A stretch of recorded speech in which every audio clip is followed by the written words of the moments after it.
All right, you have this problem in your handout, so you can see it. You can get a piece of paper and try it on your own, but we're going to go through this both periodic and perpetual. I'll put them in separate videos, so this one will be the periodic. So we started out with 400 units at 20, purchased 600 units at 25, purchased 400 units at 30. So this, I just redid that down here so I could use Excel, so 400 times 20 is 8,000. Then I sold 300 units at 38 and 540 at 38.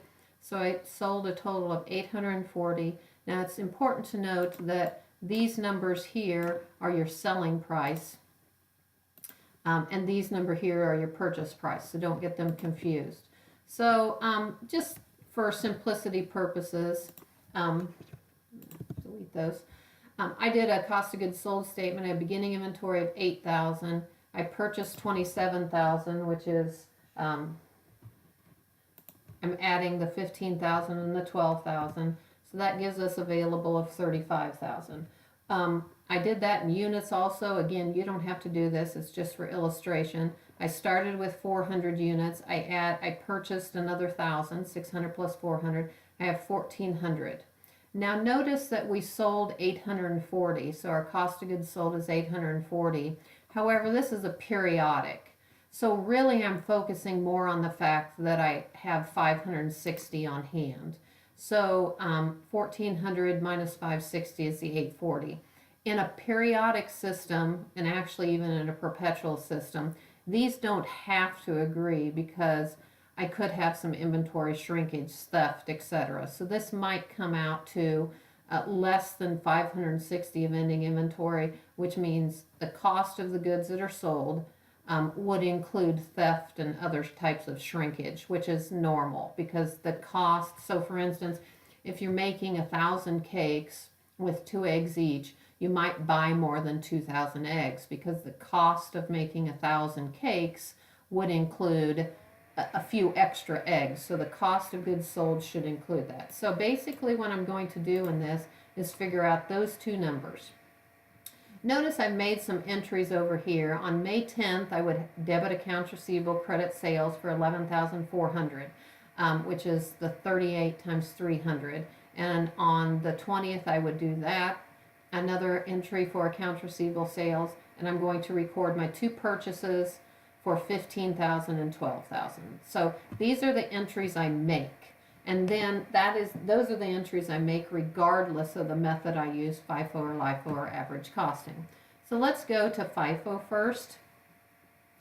What you do is simply pretend you sold all of your goods on the last day of the year. So I'm just simply looking at this box. So I sold 840 goods. So, I better change that. Got a typo. Okay, so I work first in, first out. I sold these 400 at 20. So I sold 400 at 20, and I have 0 of those at 20. And you don't have to list the 0 ones. I just did it so I could copy and paste it in my spreadsheet. Then I sold a total of 840, so I want this total to be 840, so I must have sold 440 of the $25 ones. If I sold 440 of the $25 ones, I have 160 of the 600 left. So 440 were sold, 160 are left of the 600. So 440 plus 160 is the 600, and I have all 400 of these left in ending inventory. So first in, first out. The $20 ones came in first, so they're going first out. The $25 ones came in next. I only sold 840, so I sold 400 of the 20 and 440 of the 25, leaving none of the 20, 160 of the $25 ones, and all of the other ones. So my closing entries, remember, I don't have an inventory account, but I know my ending inventory needs to be 16,000 and my cost of goods sold needs to be 19,000. So the first thing I do is close out my purchases. So notice this is 27,000, which is made up of this 15,000 and that 27,000. So I debit them here, I credit them there, and I close out my beginning inventory, so 8,000. So in other words, I pretend all 35,000 were sold, which is wrong. But this entry right there will be the same entry for all three methods.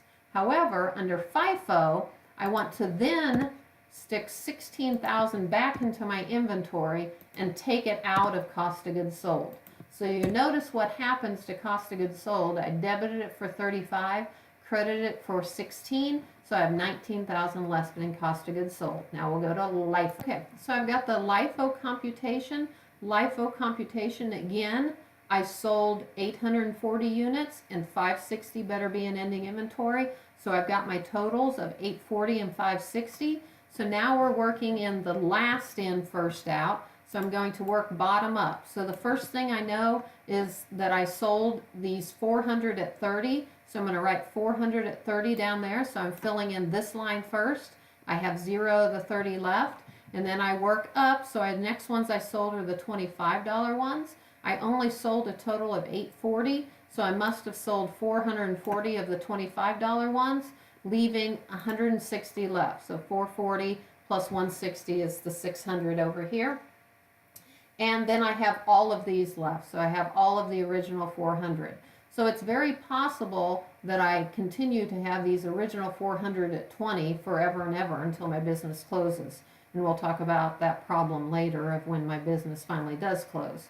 So notice that my I need 23,000 in cost of goods sold and 12,000 in inventory. You would still make this first orange adjusting entry, but then what I would do is I'd debit inventory and I would credit cost of goods sold to put the correct amount into inventory, 12,000, and take it out of cost of goods sold. And you can see now inventory has 12,000 in it. Cost of goods sold has 35,000 minus 12,000 in it, or 23,000. And so again, LIFO, bottom up. The last one is average costing. Average costing under periodic is relatively easy. You simply take your total cost divided by your total units of inventory. So in this one, my $35,000 is simply my total cost of inventory, which is the 8,000 plus the 15,000 plus the 12,000. So that's 35,000. Another place I could have gotten it is right there. And I'm dividing by my total units, which were 1,400, which another way I could get it is the 400 plus the 600 plus the 400 is 1,400. So 35,000 divided by 1,400 is $25 each. I sold 840, not 890. And I have 560 left. So my cost of goods sold is 21,000 of 840 at 25 and 560 at 25 is my ending inventory. I still have the same orange closing entry, and my inventory cost of goods sold, I need to shove the correct amount into inventory, so it's 14,000, and I need to take it out of cost of goods sold because I pretended I sold all of them. Now cost of goods sold is 35 minus 14, or 21,000, so it all works out. So that's periodic. The next one I'll do is perpetual.